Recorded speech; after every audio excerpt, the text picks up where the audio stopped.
Muy buenas noches a todos, bienvenidos a esta 19ª entrega de Lágrimas en la lluvia, el programa que aspira a marcar la diferencia en complicidad con un público diferente. Dedicamos hoy nuestro programa al diálogo de culturas, una loable aspiración humana, siempre que tal diálogo no merme nuestra determinación para defender lo que somos. Cuando tal diálogo, como hoy se pretende, se convierte en la excusa para dudar de nosotros mismos, para negociar lo que somos, para renegar de un legado de conquistas morales, culturales y espirituales que forman parte de nuestra identidad, tal diálogo se convierte en rendición.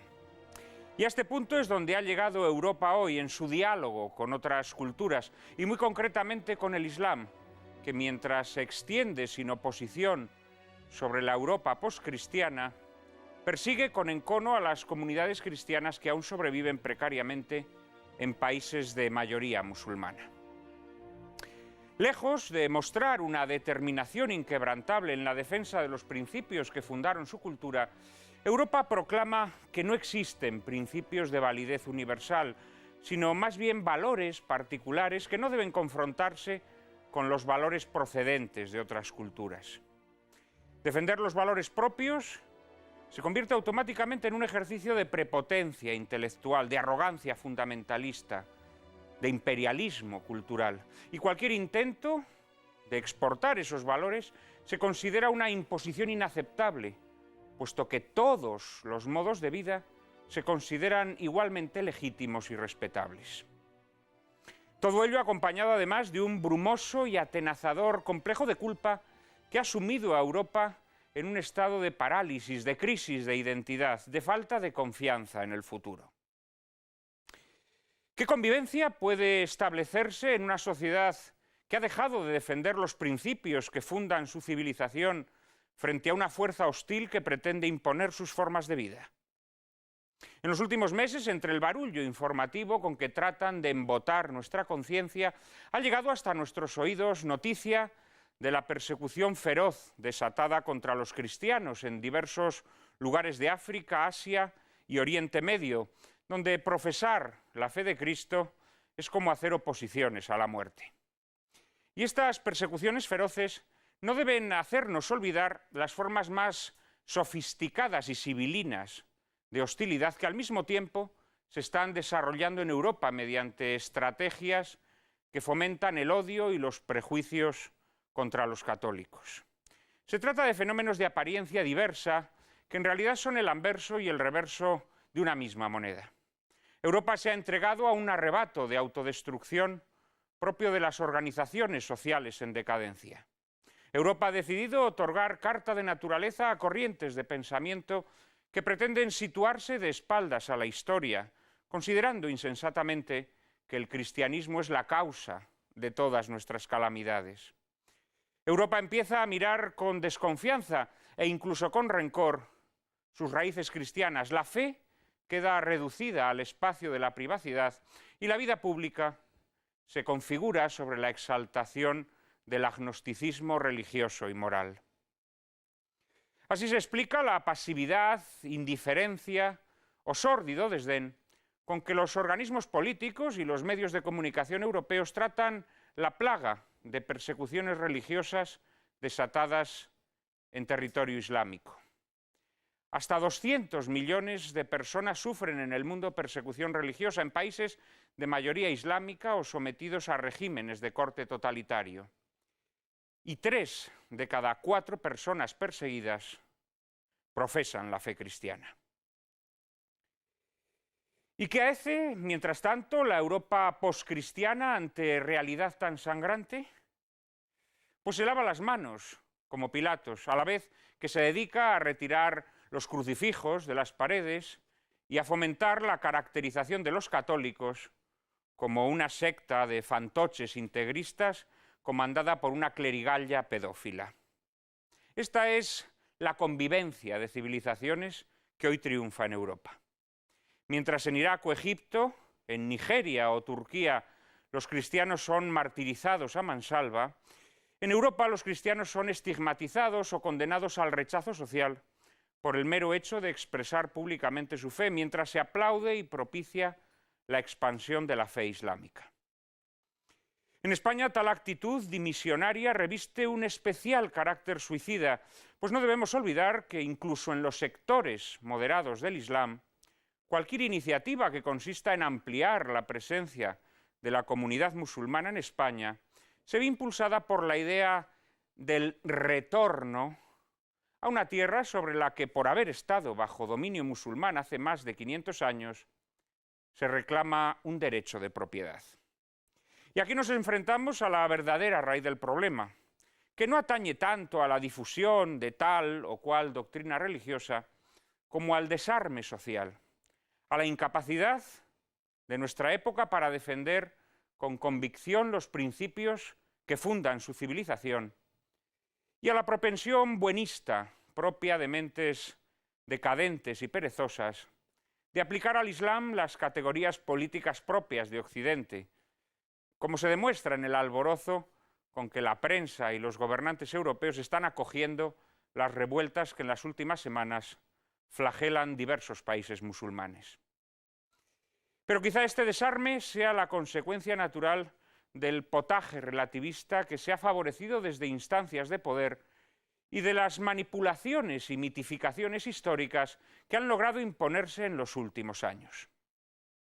Sobre esas manipulaciones y sobre la persecución que sufren los cristianos en países de mayoría musulmana hablaremos hoy en compañía de los profesores Serafín Fanjul, Andrés Gambra, Javier Menéndez Ros y Andrés Amorós. Les prometo un coloquio formidable, pero antes, como siempre, María Cárcava les anticipa la película que lo ilustrará.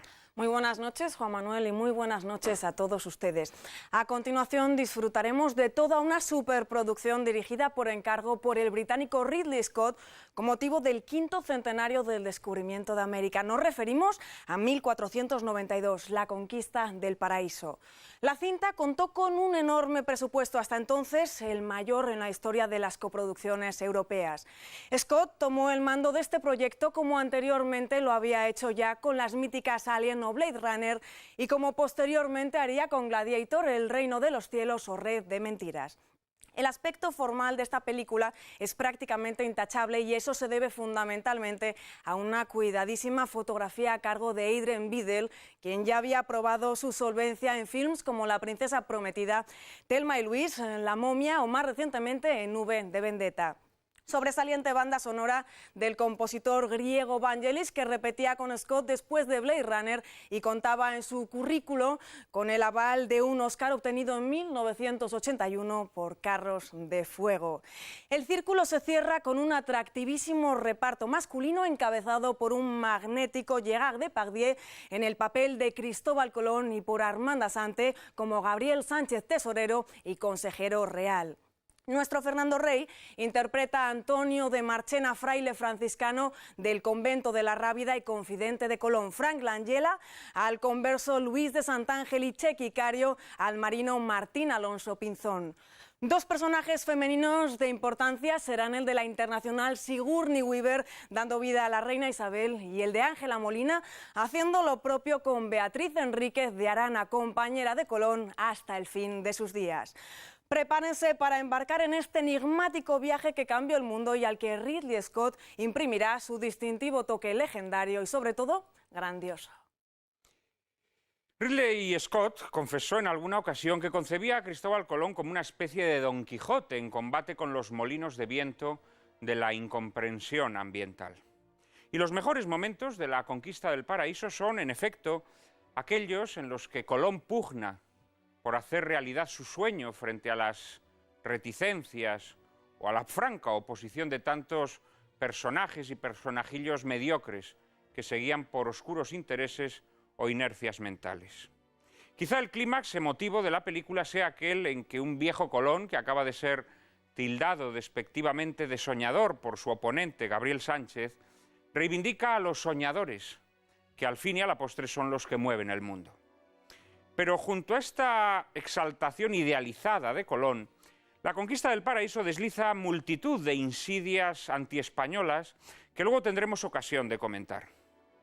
Lo más triste de todo ello es que en la financiación de esta película participó el Estado español, que bien podría haber exigido que falsedades tan burdas fuesen rectificadas sin afectar en lo esencial al argumento de la película.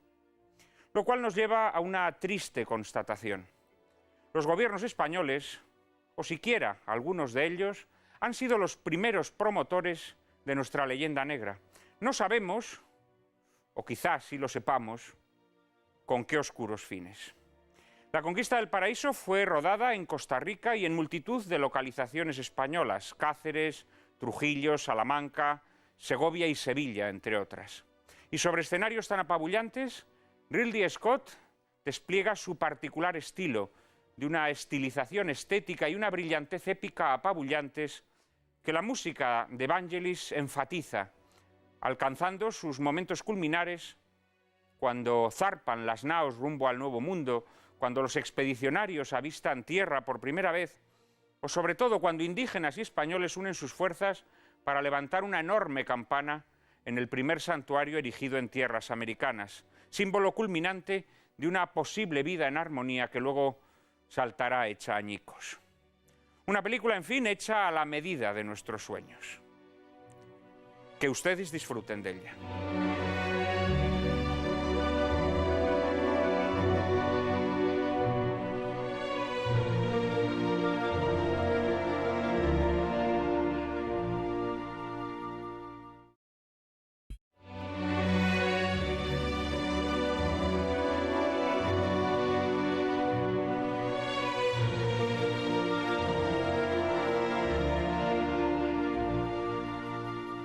Una bruma compacta cubre el campo de visión. Entonces, la bruma se despeja como por arte de ensalmo y ante nuestros ojos aparece una hermosa fronda verde que es un gozo para el alma. Así recuerda el viejo Colón el descubrimiento del Nuevo Mundo.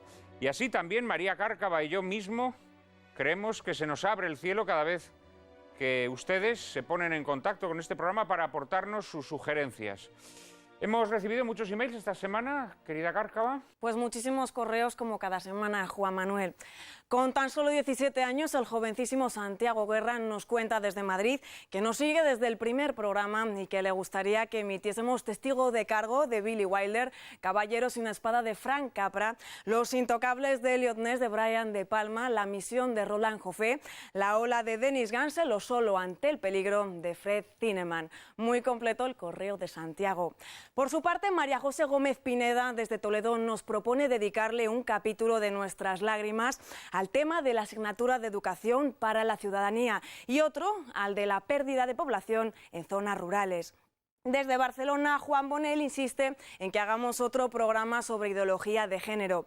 Alguien con enchufe nos ruega que, pese al blanco y negro, emitamos una obra maestra de nuestro cine, El cebo, dirigida por Ladislao Baida en 1958, aprovechando para hablar sobre pederastia. Rosa Álvarez Santirso, desde Madrid, desea que dediquemos un programa a los experimentos genéticos. Ya saben que pueden y deben enviarnos sus opiniones y sugerencias a la siguiente dirección de correo electrónico: lágrimas@intereconomía.tv. Repetimos, lágrimas@intereconomía.tv. Ahí estaremos esperando todas sus sugerencias que procuraremos convertir en realidad. Estamos ya trabajando en algunos de los programas que ustedes nos solicitan. Muy concretamente, tenemos muy avanzados los programas dedicados a educación para la ciudadanía, a manipulación genética, a pederastia y, en fin, a tantos y tantos temas que semana tras semana nos solicitan todos ustedes desde sus casas. Hoy, para hablar de convivencia o choque de culturas, contamos con 4 excelentes invitados, algunos de los cuales ya conocen ustedes, como por ejemplo a don Andrés Amorós, escritor, historiador de la literatura, crítico teatral y taurino, es catedrático de literatura española en la Universidad Complutense de Madrid, Premio Nacional de Ensayo, Premio Nacional de la Crítica, Premio Fastenrath de la Real Academia Española y Premio José María de Cosío, entre otros muchos. Ha dirigido la Compañía Nacional de Teatro Clásico y el Instituto de Artes Escénicas y de la Música. En la actualidad dirige la sección taurina del diario ABC. Muy buenas noches, Andrés. Muchas gracias por acompañarnos una vez más. También ya es un asiduo de nuestro programa don Andrés Gambra, profesor titular de Historia del Derecho y secretario general de la Universidad Rey Juan Carlos. Ha sido también durante años catedrático de Historia de Enseñanza Media.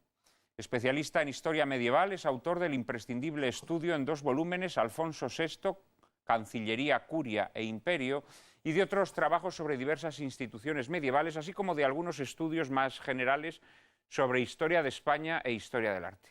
Andrés, muy buenas noches. Buenas noches. Todavía la gente, nuestros espectadores, recuerdan tu memorable intervención en el programa de Leyenda Negra. Ahora enseguida te preguntaré sobre algunos aspectos de la película que acabamos de ver. Estupendo, te lo agradezco, encantado. Visita por primera vez nuestro programa y estamos seguros que será la primera de muchas. Don Javier Menéndez Ros, licenciado en Derecho y graduado en Ciencias Empresariales.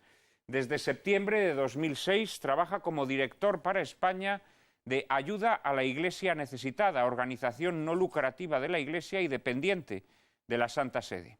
Autor del libro 7 días en Irak, ha visitado y recogido testimonios sobre la situación de los cristianos en países como el mencionado Irak, Bosnia, Egipto o Pakistán. Muy buenas noches, Javier, muchísimas gracias por acompañarnos hoy. Muy buenas noches, encantado de estar aquí con todos vosotros. Es un inmenso honor para todos. Además, quiero invitar a todos nuestros espectadores a que colaboren con esta benemérita institución, Ayuda a la Iglesia Necesitada.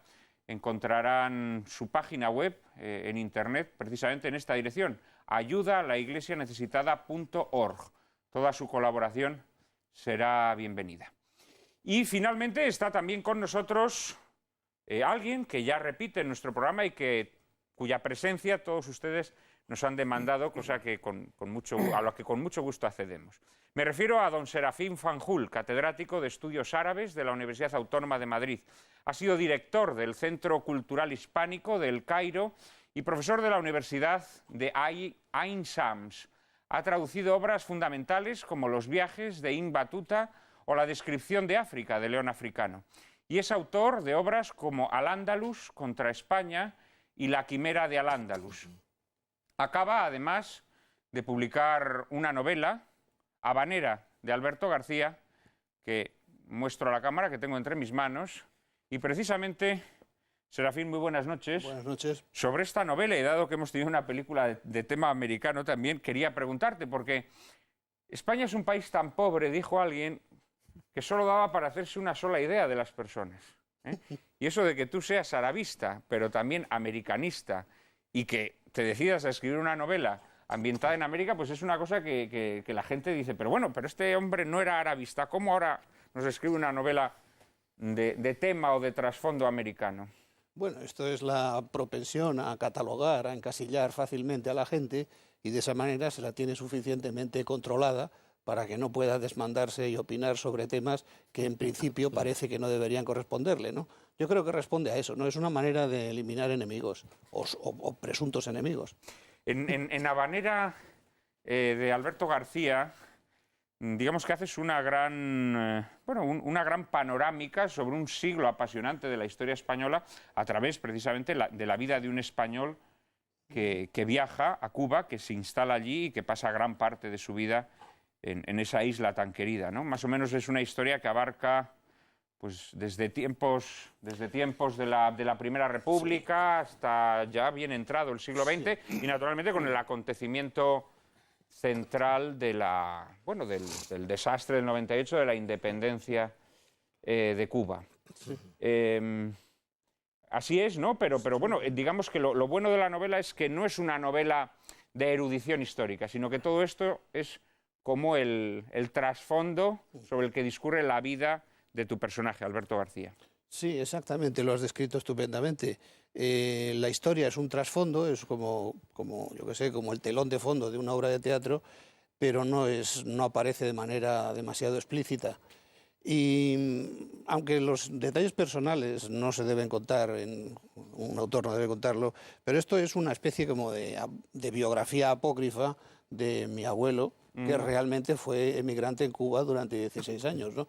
No es la vida de él, que probablemente era mucho menos interesante que lo que se puede montar en una ficción, pero además es una época de Cuba de la que se escribe poco y que interesa poco, la de los primeros años del siglo, cuando es realmente cuando se acaba de formar el país, y a pesar de que tuvieron problemas gravísimos políticos, ¿no?, y económicos, pero es cuando se forma el país. Entonces, bueno, la historia está contada en dos planos temporales que se van acercando. Unos transcurren en Cuba y los otros transcurren en España, hasta que en el último capítulo se juntan los dos momentos temporales.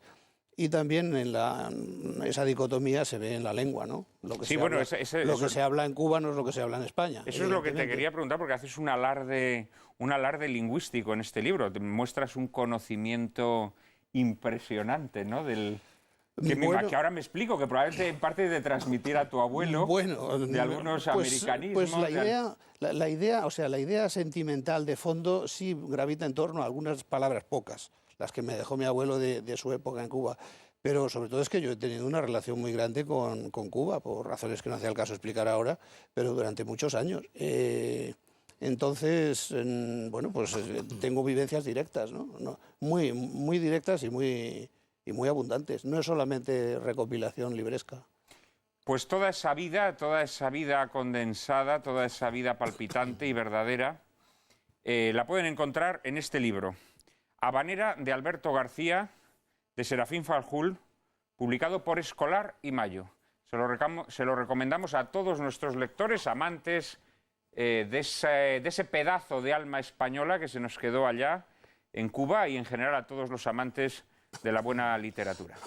Y precisamente de ese pedazo de alma española que se quedó allá, o que llevamos allá y luego se nos quedó, pues tendremos que empezar hablando hoy, ¿no? Porque ya que vamos a dedicar un programa a la convivencia de culturas, y ya que hemos mostrado a nuestros espectadores una película en la que se habla de esa especie de simbiosis de culturas que fue la conquista de América por parte de los españoles, habría que empezar refiriéndonos un poco a este gran acontecimiento que retrata la película. Andrés Gámbara, yo sé que es un buen conocedor de la época, y sobre todo de algunos infundios y de algunas tergiversaciones históricas que afectan a la época. Me comentaba que algunas cosas de la película le han causado cierta irritación, ¿no? Sí, efectivamente. Ridley Scott es un director que es capaz de construir unas películas noveladas, un poco de historia-ficción, muy vistosas, yo creo que entretenidas, pero frecuentemente con una alta dosis de manipulación de la historia. Otra suya también es El reino de los cielos, ¿no? En el que trata de la época de las cruzadas, de Saladino, de Eudes de Chatillon y tal. Película de la que un especialista en cruzadas inglés dijo que era la película que habría compuesto Osama Bin Laden, es decir, que es una película en la que Saladino es elevado a la categoría de hombre benévolo, generoso, abierto frente a los cruzados cerriles y dogmáticos. Y en esta película, sin llegarse a esas cotas, pues hay también algo de esto, es decir, hay una serie de componentes que tergiversan la historia y que lo hacen en aras de dignificar al protagonista, porque ese es el guión de la película, y con esas fuertes connotaciones, me atrevería a decir que bastante británicas, anticatólicas, que aparecen constantemente en la película.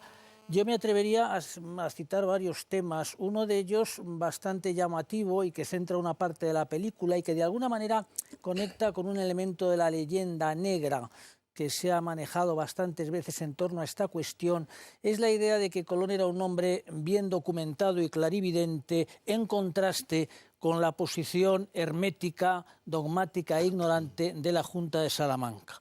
Y este es un tema muy interesante sobre el que se podía hablar, yo no quiero extenderme, pero sí señalar lo siguiente, simplemente, si puedo hacerlo. Sí. Y es que Cristóbal Colón, cuando se presenta ante esa Junta, y previamente lo había hecho ante los reyes, trae un proyecto completamente descabellado, porque efectivamente él ha hecho unos cálculos de la distancia que media entre Europa y el Catay, es decir, China y el Zipango, el Japón, completamente distorsionados. Es decir, él ha utilizado los escritos de un humanista conocido entonces, que era Toscanelli, quien, haciendo una reinterpretación de la geografía de Ptolomeo, había reducido las distancias considerablemente, concibiendo un globo terráqueo. Si no me equivoco, a la mitad. Él consideraba que el diámetro de la Tierra era aproximadamente la mitad del que en realidad exactamente, es. Y además había agrandado el continente euroasiático, de forma que Toscanelli aproximaba grandemente Europa de esa Asia, ignorando naturalmente la existencia de América. Y Colón lo que hizo fue todavía reducir más esas cifras,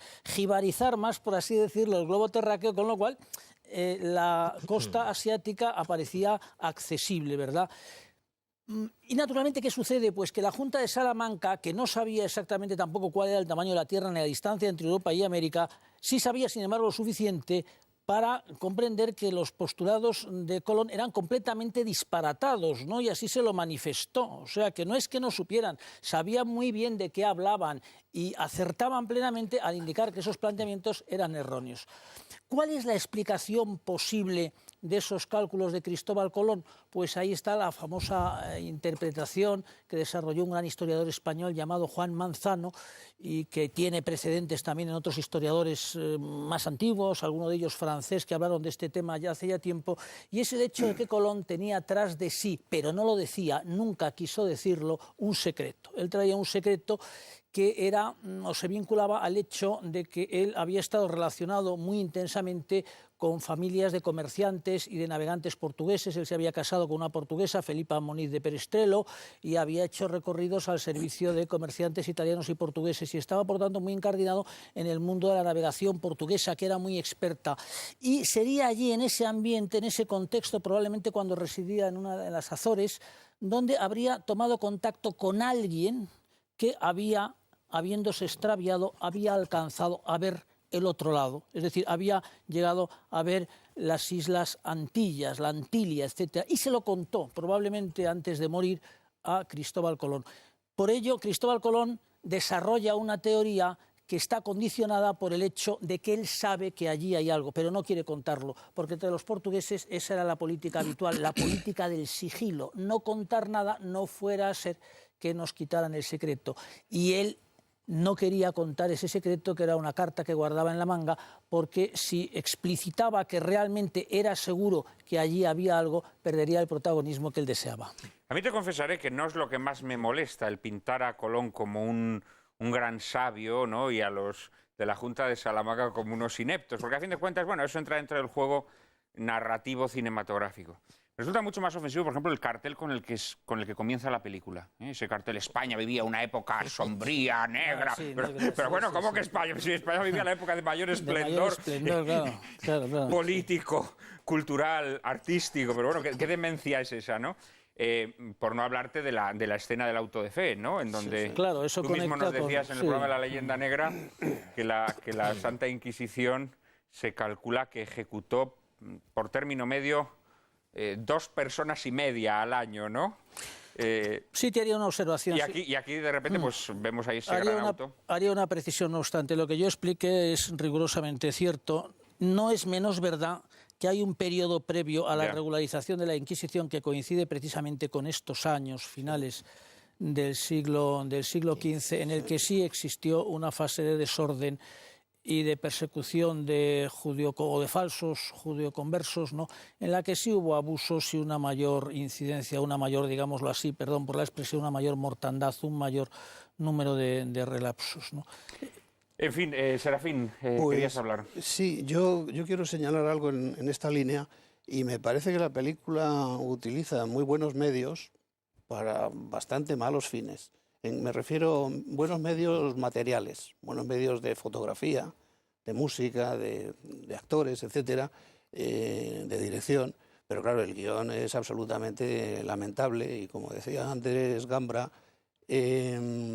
pues efectivamente ahí hay una presentación de la España de fines del XV que es la de los anglosajones protestantes que están en guerra con España durante 3 siglos y al final ganan ellos. Y entonces estamos en los 2 siglos siguientes a que los ingleses ganaran aquella pugna en el Atlántico. Entonces, claro, empezar la película con autos de fe allí quemando gente, pues eso probablemente a un espectador anglosajón rápidamente le sitúa en España. Cuando justo es 1492, por ejemplo, el año en que aparece la gramática de Nebrija. Que ya quisieran los ingleses haber tenido una cosa así en aquel año, ¿no? En aquella época, ¿no? Por ejemplo, o es el año en el que se completa la unidad territorial de España con la toma de Granada. Hay también otra observación. Resulta que cuando están entrando en la ciudad, dice uno de los que dice, hemos perdido una gran cultura. Bueno, como que a la gente del siglo XV estas cosas, en Inglaterra o en España o en China, les preocuparán lo más mínimo, ¿no? Estas preocupaciones culturalistas que son típicas de los progres de última hora, ¿no? Del siglo XX como mucho. Sobre eso vamos a hablar luego. Y bueno, en general, a mí me parece que la película, bueno, está bien, técnicamente es una buena película, y luego hay una cantidad de falsificaciones, o sacar a la reina Isabel un poco como... Con esos vestidos escotados. Casi como una cabaretera. Vestidos palabra, ¿no?, de honor. La sacan como una cabaretera, una cosa, la sacan como pelirroja y propiamente era rubia, ¿no? O sea, no sé, cosas así que no vienen a cuento, aunque serían menores, ¿no? No, ciertamente, no, hombre, y vamos a ver los conquistadores o Colón y sus huestes, ¿no?, cuando desembarcan, por ejemplo, toda la película está llena de gallardetes, de banderolas, de grímpolas. Si os dais cuenta, son banderas que carecen de sentido, porque no llevan escudos de armas ni nada. Es simplemente para embellecer la película, igual que los vestidos de Sigourney Weaver. Pero bueno, en fin, eso, si quieres, podemos dar licencias, pero la película tiene insidias. Y lo más grave es que esta es una película pagada por el gobierno español. Esto es lo triste. O sea, que el gobierno español podría haber dicho, oiga, retiren ustedes estas insidias, que no afectan al argumento, por lo demás, claro. Pero no lo hacen. No lo hicieron. Andrés. Bueno, mira, yo quería hacer unas recomendaciones muy concretas. Yo no soy especialista en esto, como en casi nada, pero como simple viajero. Hay un pueblo precioso en España que es Bayona, en Lugo, donde está el Parador, uno de los más bonitos de España. Bueno, yo allí estuve, en Pontevedra, perdona. Yo allí estuve... hay una reproducción exacta de una de las carabelas. Me corregís si me equivoco, que vosotros sabéis más que yo de eso. Bueno, me gustaría que la gente fuera y se metiera en una de esas carabelas para que viera lo que es ir de España a América en eso que de verdad es un cascarón de nuez, que no tiene nada que ver con lo que sale en la película, que es absolutamente impresionante. Bueno, es que precisamente una de ellas llegó a Bayona, procedente cuando se separaron Colón y Pinzón. Colón llegó a Lisboa y el otro llegó a Bayona. Y bueno, probablemente en recuerdo de esos... Y por eso han reconstruido. Se ha reconstruido. Pero verdad que eso es una historia que entra por los ojos. Segunda cosa que entra por los ojos. En un pueblo o ciudad maravilloso que es Trujillo, que vayan a Trujillo y en la plaza del pueblo... ¿Hay alguna secuencia rodada? Por eso está rodada aquí. Bueno, pues además de un monumento pues muy bonito, yo recuerdo... había, supongo que sigue estando, una oficina de turismo. Y allí han tenido la bonita idea de hacer un gran mapa y se ve América y España en ese momento histórico. Y se ve de Trujillo y su comarca los que salieron a dónde fueron. Y resulta que solo de ese pueblo fueron desde el sur de Chile hasta Florida. Entonces te quedas tan absolutamente impresionado diciendo qué energía espiritual terrible, espiritual y física y material y como queramos llamarlo, para que la gente, imagínense, sin ofender a nadie, Trujillo a fin del siglo XV, lo que sabría esa gente, que eran pues gente del campo, porquerizos. Qué fuerza tremenda, es una epopeya verdaderamente increíble y hay que decirlo así. Tercera cosa, hombre, yo soy de literatura, que lean los cronistas de Indias, porque son mucha gente no los conoce y son maravillosos. Y en concreto hay uno que yo ahora voy a intentar, en fin, publicarlo en una edición nueva, claro, que es Bernal Díaz del Castillo. Eso es un libro absolutamente fantástico, grandioso, que por ejemplo en Alemania fue hasta un bestseller, porque es para que no se asusten, no es nada aburrido, es la historia del descubrimiento y conquista de México, pero no desde el punto de vista de los héroes, de los generales, digamos, de la época, de los caudillos, no, desde el punto de vista de un soldado de a pie. Y entonces... esto ni es franquismo, ni es retórica, ni es nada de eso. Es que verdaderamente te convences de que esa frase que oíamos en las escuelas antes, el descubrimiento, conquista, colonización, evangelización de América, es la hazaña más grande que hay en la historia de la humanidad. Pues es así. Y ya está. Sin duda alguna, sin duda alguna. En este programa, nuestros seguidores bien lo saben, dedicamos un programa precisamente a la hispanidad, a esta epopeya española en América, y hablamos también mucho sobre este tema en nuestro programa de la leyenda negra. Hoy, por razones evidentes, vamos a procurar tocar sobre todo el tema de las relaciones entre cristianismo e islam. Pero es muy interesante todo lo que has dicho, Andrés, porque efectivamente no debemos cansarnos de repetirle a nuestros espectadores que no hay que avergonzarse de nuestra historia y sobre todo de empresas tan nobles, tan sobrehumanas como fue la conquista y evangelización de América. Javier, tú has estado en América y supongo que habrás tenido ocasión de ver pues, las huellas, ¿no?, de lo que fue aquello, ¿no? Efectivamente, y huellas de las que, como dices, no debemos para nada sentir ningún tipo de vergüenza, sino todo lo contrario. El orgullo de ser español lo deberíamos llevar con muchísima más fuerza y con muchísima más gallardía. Es una película curiosa esta, porque es una película que tiene todos los componentes para ser atractiva, y yo creo que para haber tenido más éxito del que tuvo. Tiene buenos actores, tiene un gran presupuesto, técnicamente está bien hecha, tiene un buen director, un buen compositor de música, tiene una historia que contar, una historia apasionante, posiblemente la historia, una de las más importantes sin duda de la humanidad, y ciertamente que nos atañe a los españoles, y como tal en España debería haber sido pues, una maravilla y un grandísimo éxito. Sin embargo, creo que no lo fue. Es una película que ha hecho esa ficción que comentaba el señor Gambra, porque realmente lo que ha hecho es coger componentes y hacer una historia pues de casi de historia-ficción.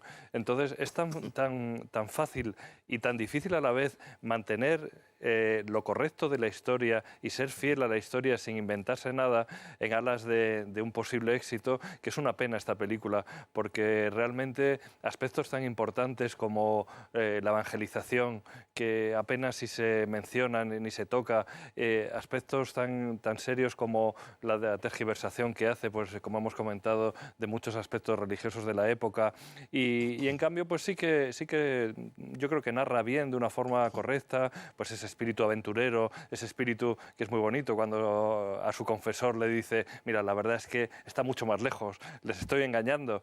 A mí me resulta eso muy curioso, y que el confesor dice, madre mía, la que vamos a montar aquí.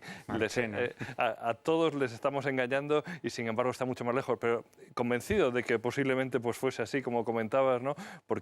Pero bueno, ese espíritu aventurero, colonizador, precioso y tal, y de alguna forma da pena, se pierde con tantísimas mentiras importantes que tiene la película. Sí, es una película muy mitificadora, ¿no? Mitifica a Colón. Colón no era tan bueno como lo pintan aquí. De hecho, Colón quiso implantar un régimen de esclavitud en el territorio descubierto y quiso establecer un negocio, ¿no?, de tráfico de esclavos, cosa que le impide, por cierto, Isabel, la reina Isabel. Por cierto, que casi un poco más y les pone de amantes, vamos. Ya sí, efectivamente. Pero lo que a mí me molesta más de la película es que en ese afán de mitificar a Colón, lo que tiene es que humillar, tiene que escarnecer la empresa española del descubrimiento, ¿no? Es decir, para que Colón resalte como un adalid de los derechos humanos, diríamos hoy entre comillas, pues tiene que pintar a los españoles como auténticas alimañas, ¿no? Y esto es quizá lo que más ofende de la película, que por lo demás hay que reconocer que desde el punto de vista técnico es extraordinaria.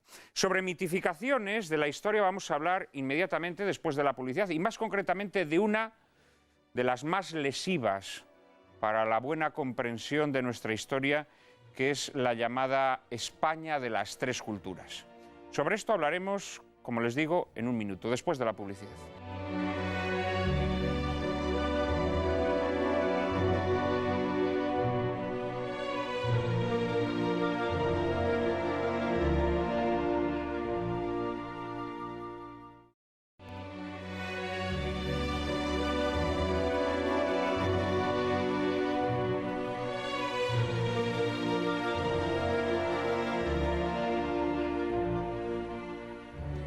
Sin duda, la cuestión más acuciante en lo que a convivencia de culturas se refiere es la que afecta a las relaciones entre cristianismo e islam.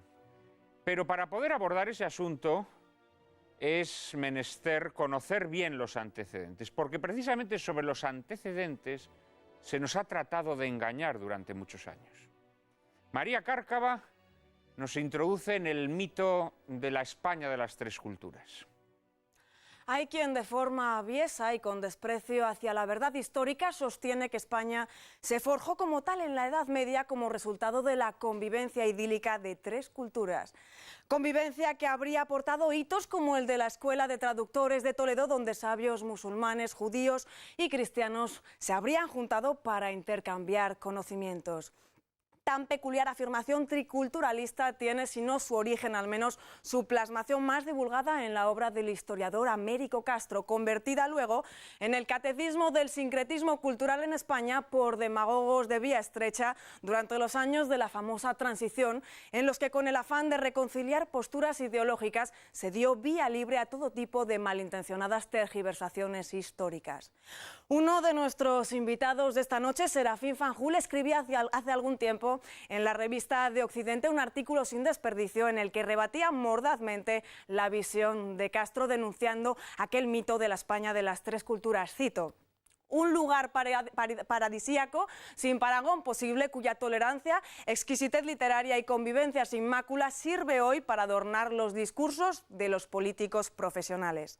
Los sostenedores de este mito, al presentar a España como un resultado de esas tres culturas, pretenden deslizar la insidia de que una de esas culturas, esto es, la cristiana, cometió la injusticia de expulsar a las otras dos.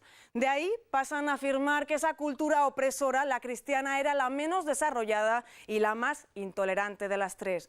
Y concluyen que los españoles deberíamos avergonzarnos del inquisitorial legado cristiano.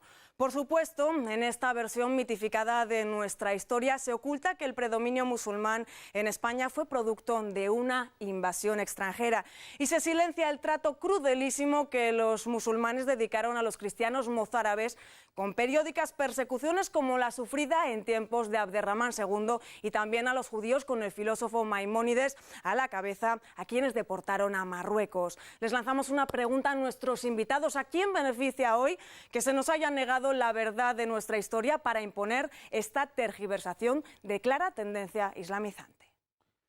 Pues Serafín, yo creo que por alusiones deberías ser tú quien primero tratara de dar respuesta a esta pregunta que nos formula María Cárcava.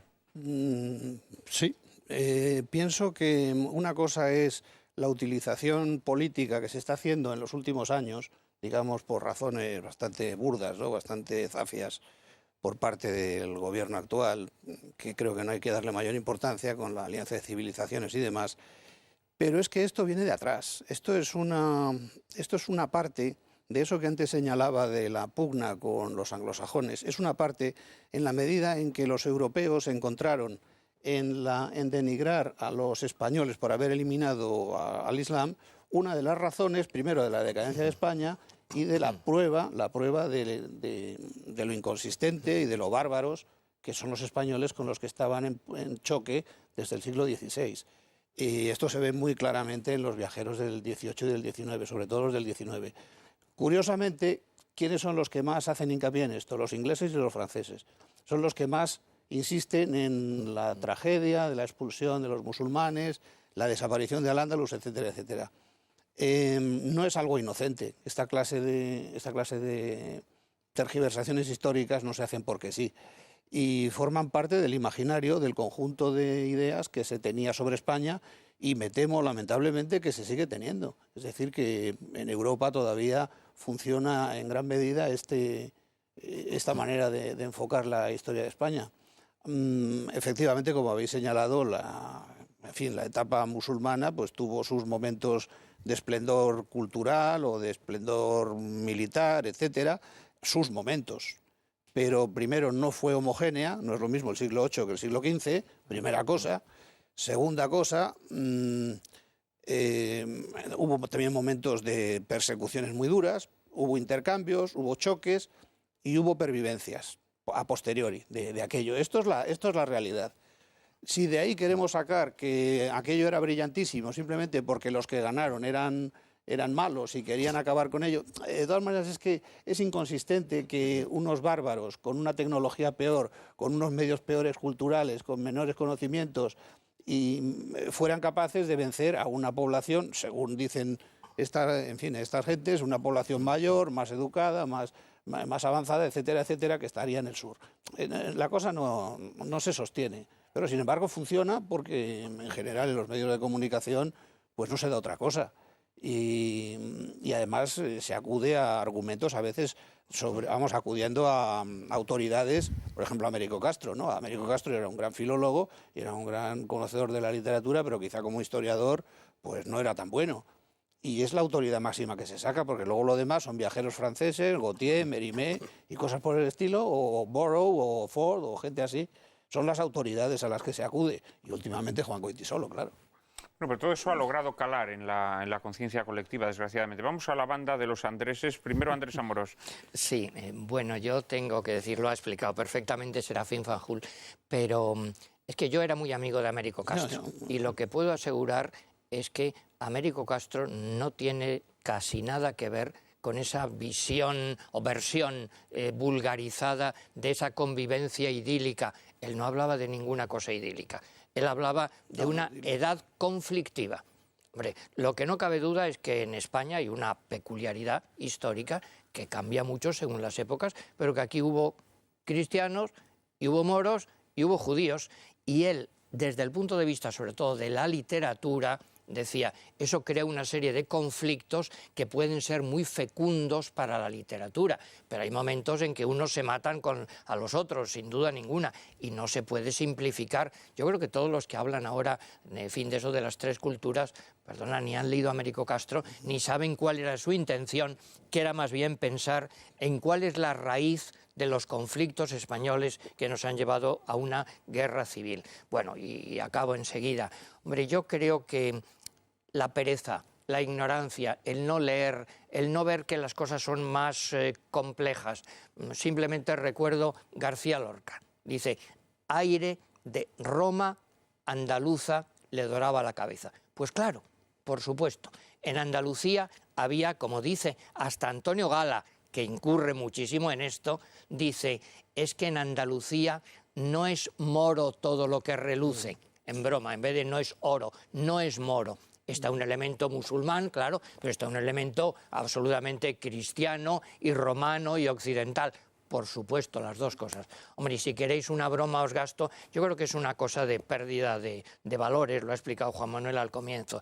Yo soy de una tierra, de Valencia, pues donde pues todos somos en parte judíos, supongo, y en parte moros, y somos cristianos, y hay una fiesta de moros y cristianos, que ahora algunos dicen, bueno, que eso hay que quitarlo porque es una muestra de fanatismo. O al menos que un año ganen los moros y otros los cristianos. No, pero hay cada año ganen uno. Hay una historia que a lo mejor te parece un chiste.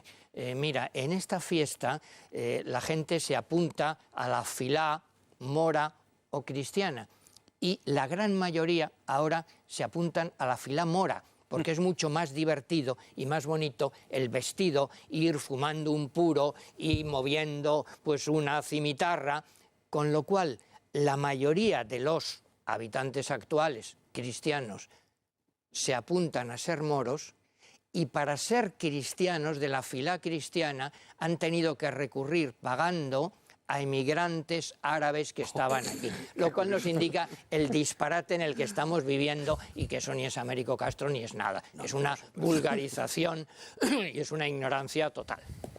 Andrés. Sí, bien, yo me temo sobre este particular tema vais a disentir los dos Andrés. Que disentir efectivamente con mi tocayo, efectivamente. Vamos a ver, yo creo que este tema de la convivencia de las tres religiones que desarrolló Américo Castro no es un tema casual y aislado, sino que se haya incardinado en los análisis historiográficos que han condicionado la visión de nuestro pasado. Y no solo por el genio peculiar de Américo Castro, sino porque él es un continuador y está en la línea de la institución libre de enseñanza. Él fue discípulo de Giner de los Ríos, también de Menéndez Pidal. Y él desarrolla una concepción que estoy seguro que él entendió con plena convicción, ¿verdad?, con el ejercicio de una libertad intelectual que le honra, pero en mi opinión decididamente sectaria y muy comprometida con una muy determinada visión de la historia de España. Para él la historia de España empieza precisamente ahí y no antes, como resultado de la coincidencia entre esas tres culturas.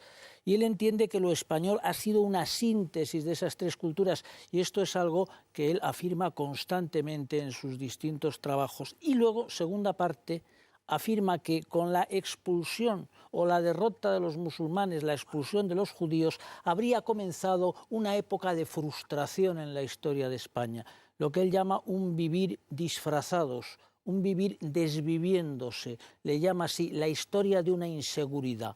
De forma y manera que él concibe, y yo creo que el tema evidentemente es muy importante, la historia de España posterior a la época de los reyes católicos, o coincidiendo con ella, o coincidiendo con el pleno desarrollo de la civilización cristiana o su plenitud o la reconquista, el comienzo de la frustración de España, que él interpreta como la convergencia enriquecedora de esas tres culturas. Yo creo que se trataba de una versión extraordinariamente artificial y que, bueno, ahí está Sánchez Albornoz, va hablando del mito y perdón, Menéndez castrista. Pidal, ¿qué tiene que ver con todo eso? No, Menéndez Pidal, pues algo sí tiene que ver algo Menéndez Pidal, porque Menéndez Pidal en la España del Cid y en otros trabajos suyos también habla un poco de esa tendencia sincretista de culturas, pero es verdad, en un tono mucho menor. Él fue discípulo de Menéndez Pidal y fue también de Giner de los Ríos, y en sus estudios sobre la España del Cid, Menéndez Pidal también es alguien que de alguna manera tiende a oponerse a esas manifestaciones que se entienden como de radicalismo religioso propias de la España cristiana, que es una España, como dice Américo Castro, segura de sí misma. No es esa historia de un vivís desviviéndose, sino la de una historia decidida a hacer de España una España cristiana frente a los procesos de acción, especialmente de los musulmanes que han invadido ese territorio y frente a los cuales la España cristiana se alza. Lo dice Sánchez Albornoz, los procesos de conquista tienden generalmente a dar lugar a una síntesis, y en España esto no va a ser así. Sánchez Albornoz, que también venía de esa línea exactamente igual de la institución libre de enseñanza, compañeros en el Centro de Estudios Históricos. Va a ser el decidido adversario suyo. Es decir, sí, claro. Él va a entender categóricamente. Y bueno, yo le cito como fuente. Sí, pero la línea es la misma, de dónde vienen. Expreso también mi plena convicción al respecto. Sí era republicano, pero él, desde luego, rechaza, hizo de ello su propia cruzada, es decir, el oponerse a las tesis castristas, sí, y lo claro. hizo con extraordinaria eficacia, poniendo de relieve lo que hay de artificial en esa teoría que trata, de alguna manera, de aguar la idea o de desdibujar o de desleer la idea de una España cristiana, entendiendo que era la España de la síntesis de las tres religiones, que cuando se quiebra es la quiebra de la verdadera España. Ese es el mito de Américo Castro y el mito de las tres religiones, que ha sido extraordinariamente operativo en esa línea, es decir, la propia un poco del ámbito de la crisis de la conciencia española que se produjo durante el siglo XIX, y en el que la institución libre de enseñanza desempeñó un papel fundamental. Esa es por lo menos mi forma de ver las cosas. Andrés, enseguida te paso la palabra, pero antes Serafín querría señalar algo, aunque sea brevemente, y es que para empezar, la expresión tres culturas es muy inexacta, porque propiamente lo que había eran tres religiones y más bien dos culturas, que eran la islámica y la cristiana. Y los judíos, fuera de los ritos sinagogales y algunos escritos internos que utilizaban relacionados con la liturgia y con cosas así, en general estaban adscritos a la cultura árabe, escribían en árabe, sus grandes obras más difundidas se escribían en árabe o escribían en castellano, en lenguas romances, y entonces hablar de tres culturas y luego la proyección hacia afuera de esas pequeñas comunidades judías, que además eran poco numerosas, este es otro dato que hay que tener en cuenta, la proyección hacia afuera en la sociedad general de España, tanto musulmana como cristiana, era escasa.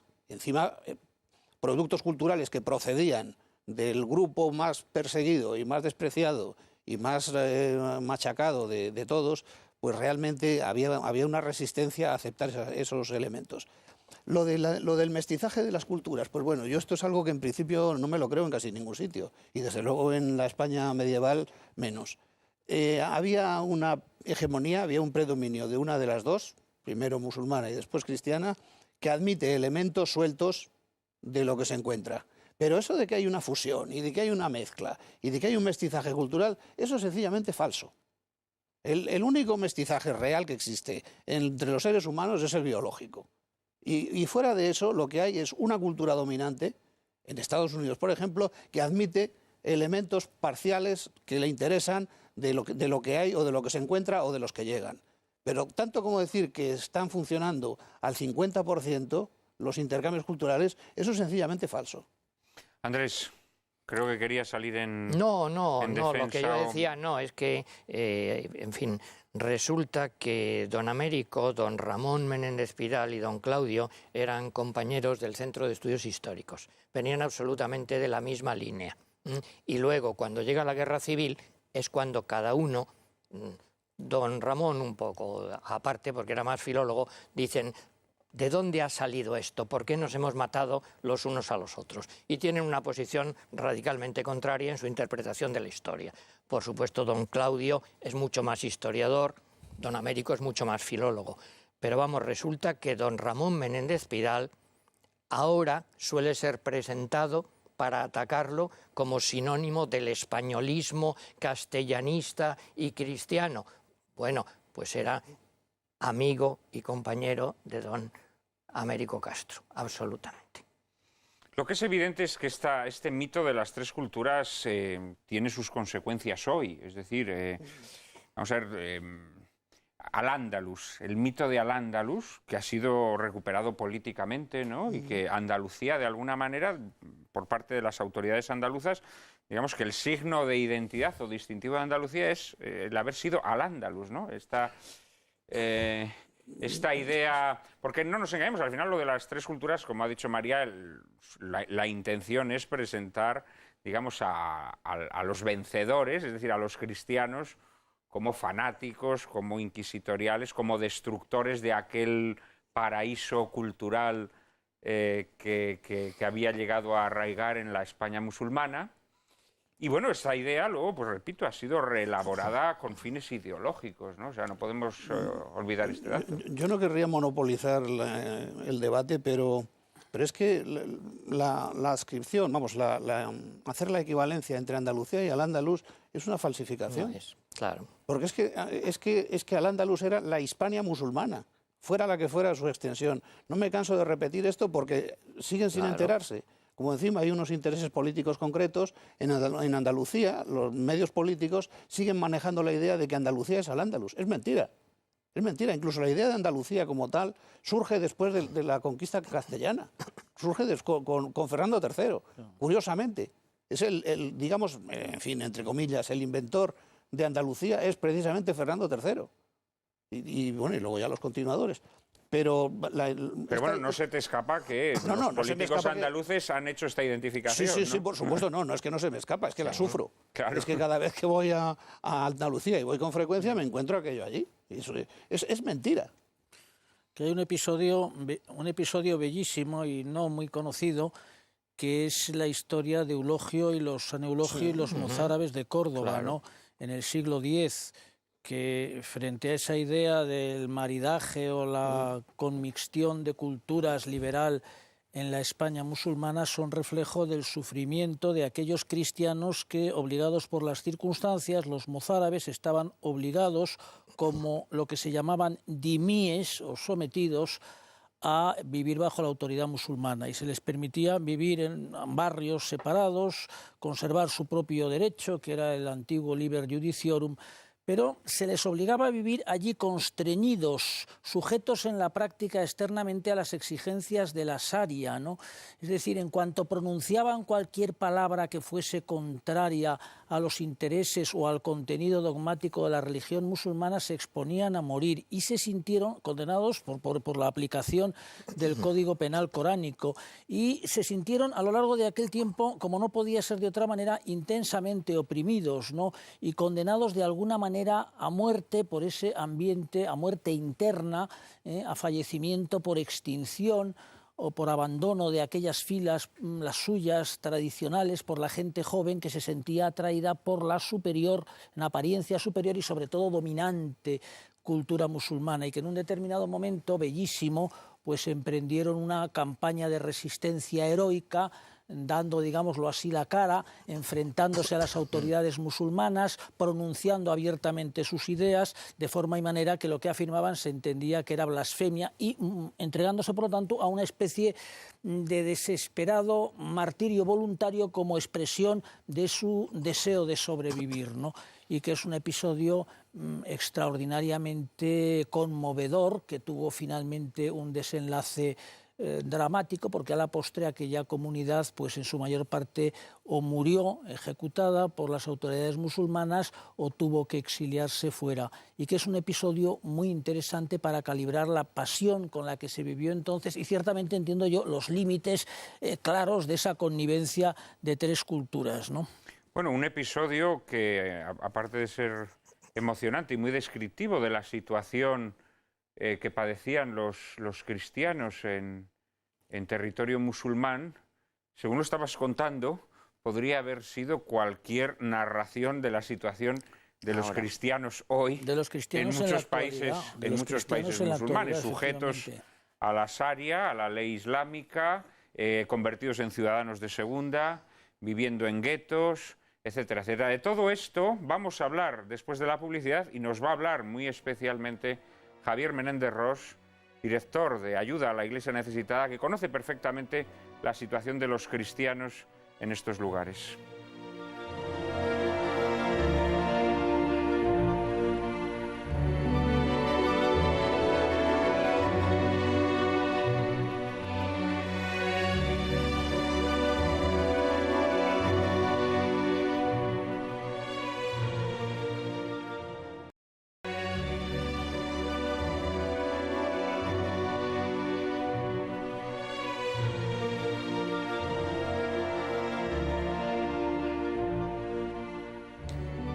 Decíamos antes que la narración que nos hacía Andrés Gámbara sobre el episodio de San Eulogio y los mártires de Córdoba, de alguna manera podría ser el preludio de la situación que hoy están viviendo muchas comunidades cristianas en países musulmanes. María Cárcava nos introduce en el asunto. Según un informe sobre libertad religiosa publicado por la Comisión de Conferencias Episcopales Europeas a finales de 2010, un total de 100 millones de cristianos son perseguidos por su fe en el mundo y al menos el 75% de todas las persecuciones por motivos religiosos se dirigen contra los seguidores de Cristo. Las persecuciones más cruentas se perpetran en países como Afganistán, Turquía, China, Corea del Norte, Irak, Sudán, Nigeria, Yemen, Arabia Saudí, India, Chipre, ahora Indonesia. Y es que la situación de los cristianos en países islámicos es simplemente martirial. Recordemos, si no, cómo durante las inundaciones que asolaron Pakistán el pasado mes de agosto a muchos cristianos se les negó ayuda humanitaria, instándoseles a convertirse o a morir. Y sin salir de Pakistán no debemos olvidar la condena a la horca de la cristiana Asia Bibi, acusada de blasfemia, que aún está encarcelada, así como el asesinato del gobernador que se atrevió a defenderla. Durante la pasada Nochevieja se perpetraba en Egipto una matanza de cristianos en una iglesia copta y 58 católicos de rito siríaco eran asesinados y 70 resultaban heridos en noviembre de 2010 en una masacre reivindicada por integristas islámicos en la iglesia de Nuestra Señora del Socorro en el corazón de Bagdad. Ni siquiera las jerarquías católicas se han librado de esta oleada de odio religioso. En el pasado mes de junio, Monseñor Luigi Pavonese era asesinado y decapitado por su chofer al grito de «Alá es grande». Pero, entre tanto, ¿qué hace la Unión Europea al respecto? De momento acaba de rechazar una declaración de condena a la persecución contra los cristianos en el Medio Oriente y en otras partes del mundo. Una declaración de condena impulsada por Italia, Francia, Hungría y Polonia, que sin embargo no han secundado España, Irlanda, Portugal, Chipre, Luxemburgo, los países nórdicos y Reino Unido, presuntamente para no alimentar un choque de civilizaciones o un enfrentamiento interreligioso. La ministra Trinidad Jiménez llegó a defender su negativa, afirmando que el rechazo español se debía meramente a una cuestión de forma. Consciente de la dramática situación de los cristianos en el mundo, el Papa Benedicto XVI, en el Sínodo de Obispos de Oriente Medio celebrado el pasado mes de octubre, instó a la salvaguarda a las comunidades minoritarias de la región y a un intento de armonización con los musulmanes. Pero la comunidad internacional sigue escondiendo la cabeza debajo del ala, mientras el libio Gaddafi, en la mismísima ciudad de Roma, se congratulaba de la creciente islamización de Europa. La verdad es que mientras escuchaba a María Cárcava me hervía la sangre pensando en la actitud de estas autoridades de la Unión Europea que se han negado a firmar esa declaración. Y me ha venido a la cabeza aquella frase que dijeron los judíos ante el pretorio: caiga su sangre sobre nuestras cabezas y las de nuestros hijos. Realmente me parece repugnante, me parece indecente que las autoridades europeas estén teniendo el comportamiento que están teniendo.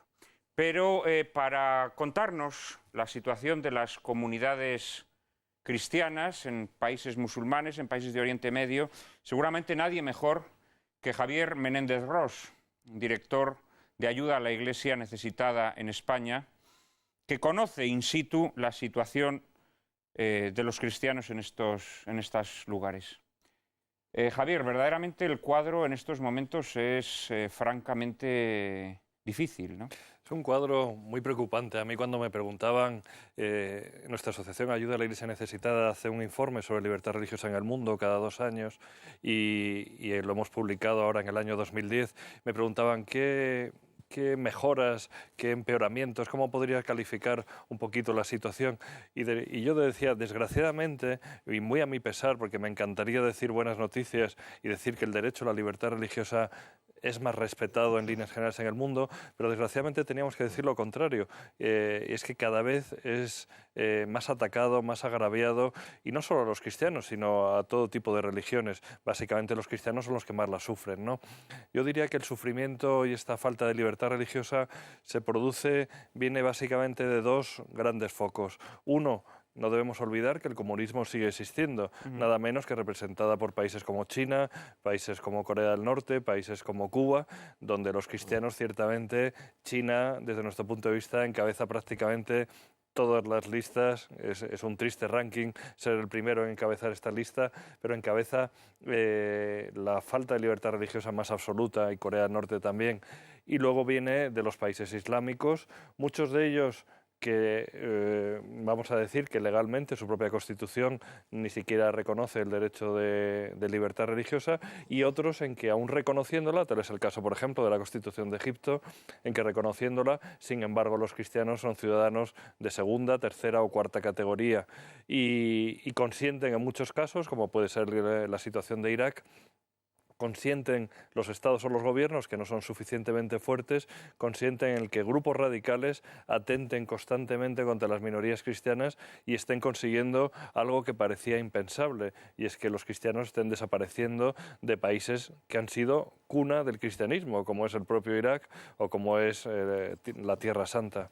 Sí, bueno, porque ese es otro tema. Efectivamente, estas comunidades cristianas en realidad representan la vigencia de una religión que es anterior al Islam. Muchísimo anterior. Que estuvo radicada en esos territorios mucho antes que el Islam.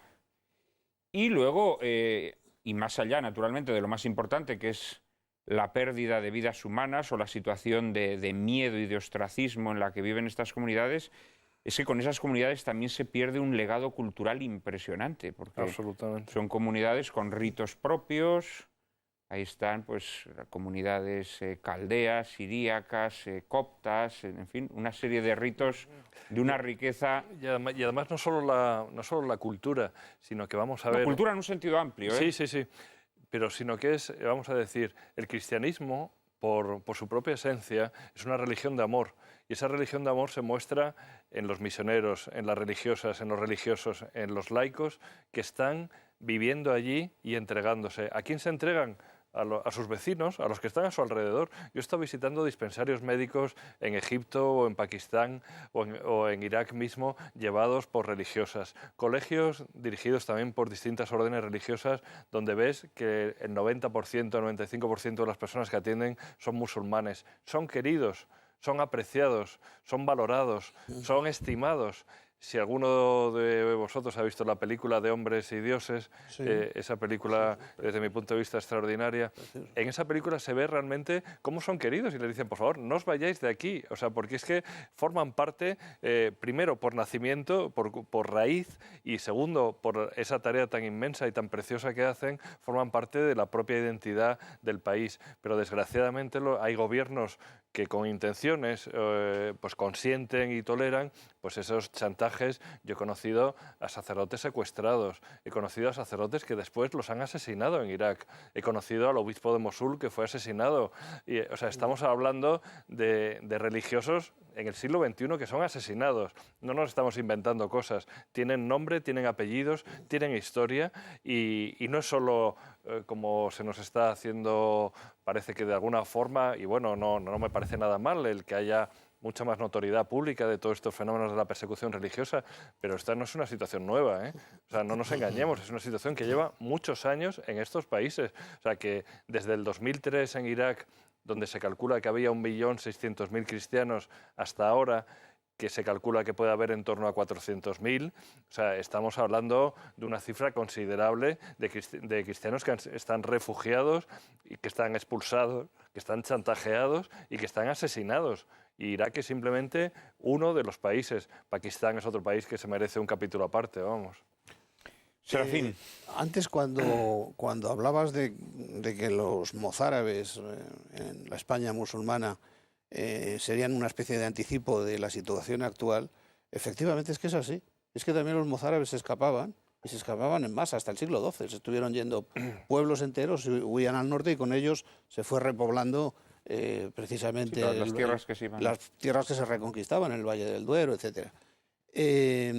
Pero es que la persecución de estas minorías y la infravaloración es que es algo que viene desde los momentos mismos iniciales de la expansión del Islam y se ha mantenido así, con unos estatutos más o menos aceptables en algunos casos, pero como decía antes Andrés Gambra, se les permitía una determinada forma de organización, pero como grupo, nunca como individuos. No tenían ningún derecho como personas, como seres individuales, sino como grupos, como miembros de ese grupo que se sometía, por supuesto, al poder musulmán.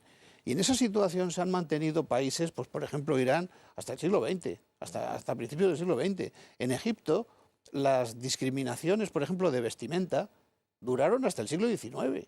El obligarles a llevar determinados colores para distinguirlos, marrón, azul oscuro, negro, etc. El obligarles a llevar, por ejemplo, un zapato de distinto color del otro.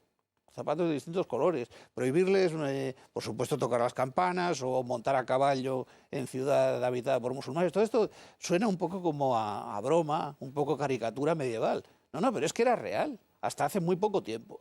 Bueno, y hoy quizá y- estas formas de discriminación tan casi podríamos decir pintorescas, No, pero es quizá que- no existan, pero siguen siendo muy discriminados. Pues sí, por ejemplo, existe el casi obligarles físicamente a ayunar en Ramadán, aunque en teoría pueden hacerlo, pero en cuanto que ven en una casa, huelen en una casa que están cocinando, los vecinos musulmanes denuncian y va la policía y les agarra y les multa, les encarcela, etcétera. En Egipto.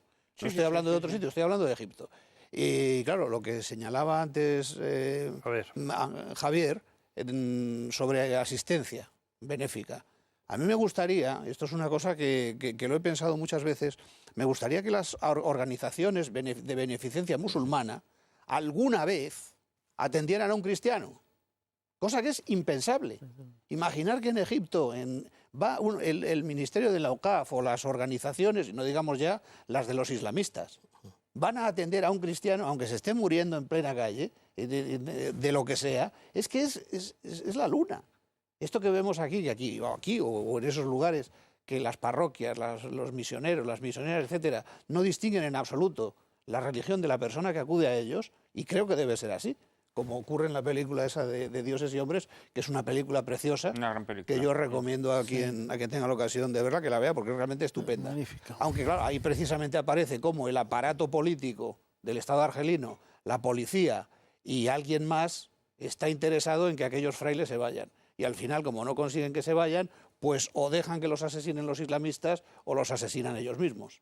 Es un final que se ve desde la primera imagen, ¿no? Pero vamos, la película está muy bien. Oye, una cosa que sería interesante, nuestros espectadores conocen la situación que se ha declarado en las últimas semanas en los países. Bueno, empieza la mecha en Túnez, después se extiende a Egipto, ahora ya es una llamarada, ¿no?, que recorre todo el mundo musulmán.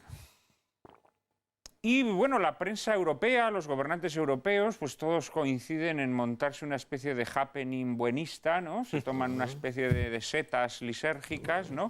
Y empiezan a decirnos que esto va a traer la democracia al mundo musulmán y que, vamos, que todos vamos a retozar por los prados y nos vamos a querer muchísimo con los musulmanes. No sé si participáis de esta visión tan optimista de nuestras autoridades y de nuestros medios de comunicación. Aquí, la banda de los Andreses.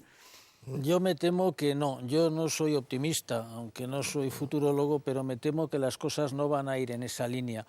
Efectivamente, estas actitudes tan restrictivas hacia los cristianos que hoy se registran en el mundo islámico y que, como muy bien ha dicho Serafín, responden en realidad a toda la historia del Islam, se han acentuado sensiblemente en las últimas décadas de resultas, él sabrá mucho más que yo al respecto, de determinados movimientos ideológicos también que vienen desde el siglo XVIII, el wahabismo, ya en el siglo XIX y XX, el salafismo, etcétera, movimientos que en general buscan una depuración del Islam y la aplicación de criterios restrictivos frente a las demás religiones, que tal vez en algún momento, por ejemplo, en el marco del Imperio turco, había conocido mejores periodos, relativos tal vez.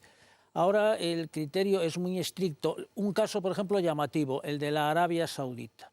La Arabia Saudita está subvencionando, ha ocurrido aquí en Madrid, la construcción de mezquitas de gran entidad y está promoviendo las comunidades musulmanas, etcétera, favoreciéndolas económicamente y beneficiándose de la generosidad liberal de Occidente. Y en cambio en Arabia Saudita la práctica de la religión cristiana está restringida hasta límites inauditos. Prohibida, diría es yo. decir, está prohibida e incluso está prohibida en la propia casa, es decir, que incluso a nivel doméstico, Sí, pueden entrar, teóricamente si te puede pillan ser celebrando así. una misa en casa. Claro, esa situación refleja una disimetría tan brutal que solo se explica pues por la pereza moral de los occidentales y por su interés o los intereses económicos que están adheridos a todo el mundo del petróleo, etcétera, etcétera, pero no deja de resultar una situación verdaderamente inconcebible, ¿no? Siendo así, es imposible realmente llegar a ninguna conclusión positiva al respecto de lo que puede ser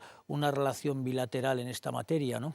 Yo, en lo que se refiere a este movimiento popular, estas revueltas que se han declarado en las últimas semanas, yo la verdad es que tengo muy clara una cosa, o sea, la aspiración musulmana por antonomasia y, digamos, el motivo que está inscrito en la mente de cualquier musulmán es la restauración del califato.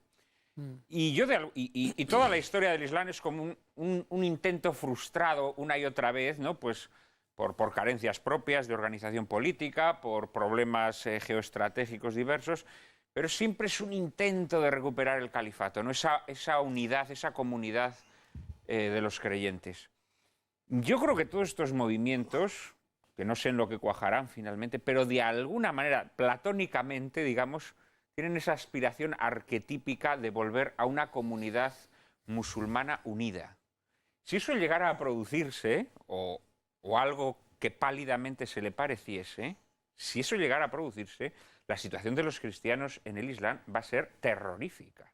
Sí. Porque de alguna manera estas monarquías de tiranuelos, estas autocracias que hay en muchos países islámicos, al ser corruptas y al deberse de alguna manera pues, a países como Estados Unidos, etcétera, etcétera, bueno, pues mantenían un cierto grado de tolerancia mínima, pero si verdaderamente este movimiento triunfa, creo sinceramente que lo que venga detrás puede ser mucho peor. No sé, Javier, ¿tú cómo ves todos estos fenómenos que están sucediendo en las últimas semanas? Al hilo de esto estoy recordando que me comentaban de un país que hace muy poquito nadie hablaba de Egipto. Egipto se ha empezado a hablar como un país, como un reguero de pólvora que ha explotado, pero antes prácticamente nadie hablaba más de Egipto más que para ir en un viaje turístico allí, ¿no? A montar en camello, a ver las ruinas, a ver las pirámides, etc. Sin embargo, en Egipto estuve hace 2 años y me comentaban que para reconstruir, simplemente para reparar una iglesia católica, una iglesia copto-católica, hacía falta el permiso personal, la firma personal del presidente Mubarak. Eso quiere decir que la mayor parte de ellas no tenían esa firma porque no lo permitía, y entonces pues allí los sacerdotes, los obispos, como podían, hacían sus trucos, hacían ¿a cuento de qué viene este tema? O sea, si un país como Egipto, con un régimen como el de Mubarak, tenía este tipo de restricciones de libertad religiosa, aplicado también a la universidad, aplicado a la educación, aplicado al acceso al trabajo de los cristianos, imaginemos, y yo he hablado con sacerdotes egipcios que me comentaban, vamos, lo que vaya a venir, desde luego una democracia no se instaura del día a la noche. O sea, el tránsito de una democracia al estilo europeo posiblemente no se lleve en decenas de años, si es que alguna vez se llega a suceder allí. Ese tránsito no va a ocurrir, y desde luego hay un riesgo manifiesto, como bien comentabas, de que hay muchos intereses, desde luego por parte de islamistas más radicales, de que la situación se lleve, pues eso, a esa sharia, a que haya la ley islámica, y de alguna forma mucho más radical, mucho más... Y hay una presión muy fuerte, y no olvidemos nunca que si es verdad que hay dinero americano y hay dinero europeo, el dinero de Arabia Saudí es impresionante. El dinero de Arabia Saudí está financiando movimientos, está financiando... A mí me puso los pelos de punta en Pakistán cuando me enteré que más de 30.000 madrasas, más de 30.000 escuelas coránicas donde se da educación gratuita a jóvenes de los 5 a los 20 años, financiadas todas ellas por Arabia Saudí, se están expandiendo como hongos, y eso han sido el nacimiento de todo el movimiento talibán, y sigue siendo, vamos, una fuente, un avispero de terrorismo y de radicalización islámica, todo financiado por Arabia Saudí. Curiosamente, a mí también me ponía los pelos de punta, el mayor contrato armamentístico actual que se ha producido, el más grande económicamente hablando, lo acaba de hacer Estados Unidos con Arabia Saudí. Son datos que no dejan de llamar la atención. ¿Tú cuándo estuviste en Irak? En Irak estuve hace 4 años. ¿Y la situación entonces era mejor o peor que en la actualidad? La situación era muy parecida. Quizás no había habido... Estás hablando ya después de puesto ya Saddam, de ¿no? puesto Saddam Hussein. La situación era una situación... Yo me encontré con sacerdotes secuestrados, sacerdotes que habían sido amenazados, chantajeados. Estando yo allí, tuve 2 bombas en Kirkuk, a 50 metros de donde yo estaba, que nos puso los pelos de punta, rompió los cristales de la catedral... en fin, la situación era ya muy delicada, muy delicada. No había habido, gracias a Dios, un atentado tan terrible como el del 31 de octubre, donde asesinaron a 58 personas, pero era situación selectiva de buscar sacerdotes, obispos, religiosos que hicieran de diana, para poco a poco amedrentar a toda la comunidad cristiana. Esa situación ya existía desde hace tiempo. ¿Y con Saddam Hussein la situación era mejor o peor? Era mucho mejor. Era mucho mejor. Curiosamente. Sí, es que eso era lo que esperaba escuchar. Curiosamente, porque había un régimen policial, había un régimen, y los cristianos eran respetados. Los cristianos eran tolerados y eran respetados, y había una seguridad, vamos a decir, estatal. Pero como ciudadanos de segunda. Sí. No exactamente. El caso de Irak es un poco distinto, porque es que la esencia política del Baas era el Estado laico, y además el Estado nacionalista árabe. Y el mismo partido Baaz lo fundó un cristiano sirio. Sí, claro, o sea que eso Saddam también... Saddam tenía cristianos en su gobierno. Sí, por supuesto, pero es que el estatus... Yo conocí el Irak de antes de la caída de Saddam, y realmente la situación de los cristianos, en términos relativos, era bastante mejor que en otros países. Y se ha visto, por ejemplo, bueno, desde luego en las fugas, en la marcha, y se ha visto incluso en que están tratando de obligar a las mujeres a ponerse la abaya como se la ponen las musulmanas, ¿no? Por ejemplo. Y, por supuesto, discriminarles en todo género de... Y esto no es que Estados Unidos sea el culpable, al menos directo, ni por gusto. No es que Bush buscase este resultado, pero ha sido una de las consecuencias negativas de la invasión de Irak. Sí. Oye, Andrés, ¿tú cómo interpretas la actitud de las autoridades europeas Sí. ante estos fenómenos? A mí eso es casi lo que más me preocupa, porque mira, yo creo que cualquier persona de buena voluntad que nos esté escuchando dice, esta ausencia de libertad religiosa es no solo repugnante, sino que hoy, a la altura del nivel histórico en que estamos, es intolerable, sencillamente. Pero entonces, ¿por qué Occidente lo tolera? Pues yo creo que has estado muy bien en la introducción, dicho con toda sencillez. Me parece que hay dos motivos. Uno, el económico, clarísimo. El egoísmo radical de muchos países, partidos, gobiernos que se olvidan de todo lo demás a la hora del interés económico. Pero luego hay otra cosa que lo digo con toda sencillez, la profunda crisis de valores de un mundo occidental, que es Europa y Estados Unidos, etcétera, pero que, claro, si no cree en sus propios valores, eso es un suicidio colectivo. Y ya está, es que no tiene otra. No, vamos a ver, no se trata de decir somos los mejores, no, pero tampoco se puede aceptar, es que todo es igual, todo vale, el posmodernismo, todo es lo mismo, cualquier religión, no, mire usted. O sea, a Occidente, de lo que formamos parte y estamos orgullosos, le ha costado muchos siglos de evolución llegar a unos avances para la libertad y para la dignidad del ser humano. Y si prescindes de eso por interés económico, por desidia, por no creer, bueno, te estás simplemente suicidando. Mira, te voy a poner un ejemplo muy concreto. ¿Por qué? Pero me equivoco, me corregís. Es absolutamente cierto. Y el ejemplo que te voy a poner, me parece que fue en noviembre pasado. Recordaréis todos el caso del pastor protestante Terry Jones, cuando amenazó con la quema de un ejemplar del Corán, etcétera. Un majadero. Sí, un majadero auténtico y la que se montó. Pero me refiero aquí, los medios de comunicación, cómo captaron absolutamente... O sea, una semana entera estuvimos por lo menos hablando de ese tema. O sea, siendo un tema condenable, deleznable, nosotros lo condenamos. O sea, si hablamos de libertad religiosa y de respeto, hay que empezar por respetar absolutamente todo. Me parece que luego además no fue él, sino que fueron otros pastores protestantes los que llegaron a quemar algún ejemplar del Corán. Pero ¿quién habla de quemar vidas humanas? O sea, ¿qué hoja es más sagrada que una vida humana? Vamos. O sea, y, por ejemplo, nadie se enteró, que hemos hablado antes, hace un momento, del caso de Asia Bibi, pero estando también en los medios de comunicación todo el tema de Asia Bibi, apenas 2 semanas después fue asesinado un cristiano.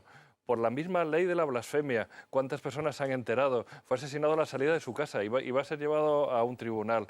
Y su delito, otra vez una falsa acusación de blasfemia. Y este fue asesinado. Asia Bibi es tristísimo, está en la cárcel y tal. Pero no es solo Asia Bibi, es que son muchos los cristianos en Pakistán que caen cada año por esta ley. Y caen no por la justicia, porque la justicia, sino por las masas del pueblo arengadas por los imanes, que normalmente son las que hacen que lancen a la gente. Es que además tienen una apoyatura jurídica, y es que una de las razones para invalidar los acuerdos de convivencia o de vasallaje de los dhimíes, de los sometidos, es precisamente la blasfemia. Sí, la blasfemia contra Allah o contra Mahoma o contra el Corán. Entonces, la blasfemia, eso rompe completamente... Que blasfemia ahí se considera simplemente hacer declaración pública cualquier de fe cosa. cristiana. Es que cualquier cosa puede ser blasfemia. Claro, si dices que crees en el Hijo de Dios, pues claro, eso es una blasfemia, porque Dios no tiene hijos para un musulmán. Si tú dices que cualquier cosa puede ser la Virgen es la madre de Dios, pues también has cometido una blasfemia. Basta el testimonio de un musulmán, entonces claro, es increíble. Claro. Además, es que en esos países tampoco, es decir, aunque haya unas declaraciones en ocasiones formales de carácter democrático o partidarias de la libertad religiosa, luego los códigos penales no prevén otra cosa que la propia Sharia, con lo cual, efectivamente, o Sharia se le aplica a los cristianos ese mismo concepto, y cualquier paso o gesto que puedan dar que sea contrario a, digamos, los intereses religiosos del Islam, puede determinar que se les apliquen las máximas y gravísimas penas, ¿no? Que en su concepción primitiva debieran ser solamente aplicadas para los propios musulmanes. Pero un Occidente que tolera eso y lo permite, perdón, está profundamente enfermo. ¿Y no pensáis que esa tolerancia, detrás de esa tolerancia, aparte de causas económicas, aparte de esa, digamos, decadencia en la que Europa está ahora mismo naufragando, ¿no pensáis que hay algo más? ¿No descubrís aquello que los antiguos llamaban odium fidei y que ahora llamamos cristofobia? Sí, claro, ¿No pensáis que en las instituciones europeas hay algo de esto? Claro. Desde mi punto de vista, aparte de eso, que ciertamente existe, hay una cosa que es muy triste también, que es un complejo lo hablamos con la película, de defender lo cristiano. O sea, parece que si alguien defiende lo cristiano, te van a acusar inmediatamente y nos da vergüenza, nos morimos como de vergüenza nosotros mismos. Y entonces hay un complejo impresionante. Entonces somos capaces, cristianos, de defender cosas que no son de nuestra religión, pero jamás algunas personas estarán dispuestas a defender la religión. Y yo creo que hay ciertamente un tema ideológico muy fuerte y un tema de odio a nuestra religión profunda. También es verdad que sabemos que seremos perseguidos y de alguna manera es parte de nuestra fe y de la historia del cristianismo. Pero bueno, lo cual no quita para que una cosa es dar la otra mejilla y otra cosa es no denunciarlo y no contar la realidad que existe. Tenemos que dejarlo lamentablemente aquí, no sin antes exhortar otra vez a nuestros espectadores que hagan una visita a la página de ayudalaiglesianecesitada.org, donde encontrarán la manera de colaborar con esta institución que tanto bien está haciendo a quienes hoy están siendo crudamente perseguidos en tantos países musulmanes o países sometidos a regímenes totalitarios donde el cristianismo es una religión casi clandestina.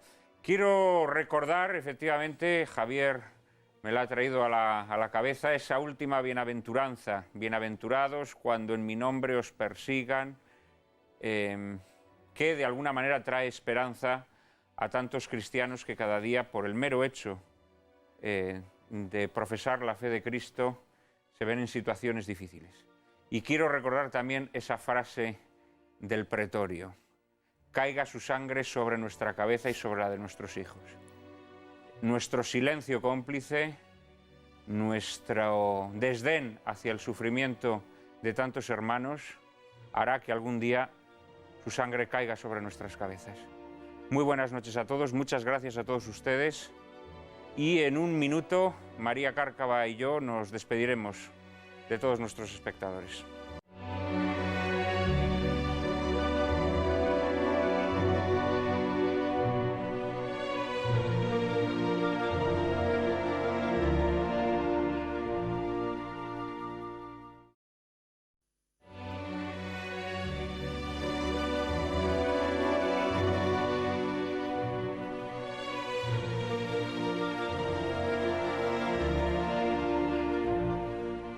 Juan Manuel, yo creo que el programa de hoy ha sido poliédrico. Ha sido un programa poliédrico en donde se ha analizado el tema de la convivencia entre culturas desde perspectivas distintas. Primero la histórica, yo creo que la historia es la mejor escuela para entender nuestro tiempo. Y bueno, pues al final, fíjate ese enlace, ese episodio que nos contó Andrés Gambra, ¿no? del martirio de los cristianos mozárabes, de San Eulogio. De alguna manera era una premonición de lo que está sucediendo hoy. Al final lo que vemos es que han pasado los siglos, pero el Islam mantiene idénticas posturas, mientras los europeos, los occidentales, pues hemos decidido rendirnos, hemos decidido declinar la lucha por aquello en lo que creemos. Y bueno, creo que las consecuencias las estamos empezando a pagar, pero en los próximos años las pagaremos más crudamente. Yo me quedo con una pregunta que lanzó al aire casi de forma retórica Javier Menéndez Roz, que era: ¿qué página vale más que una vida? De cualquier forma, Juan Manuel, les instamos, les pedimos que estén atentos a la próxima entrega del programa. Procuraremos ofrecerles siempre, con la ayuda de los mejores invitados, un coloquio tan apasionante como el que hoy les ha hecho trasnochar y acompañado, por supuesto, del mejor cine. Ya saben que a partir de ahora no podrán llorar lamentando que la televisión es un desierto de la inteligencia y el buen gusto. Ahora ya pueden refrescarse en el oasis que cada viernes les brinda lágrimas en la lluvia. Todos los viernes, a las 9:30 de la noche, aquí, en Intereconomía Televisión.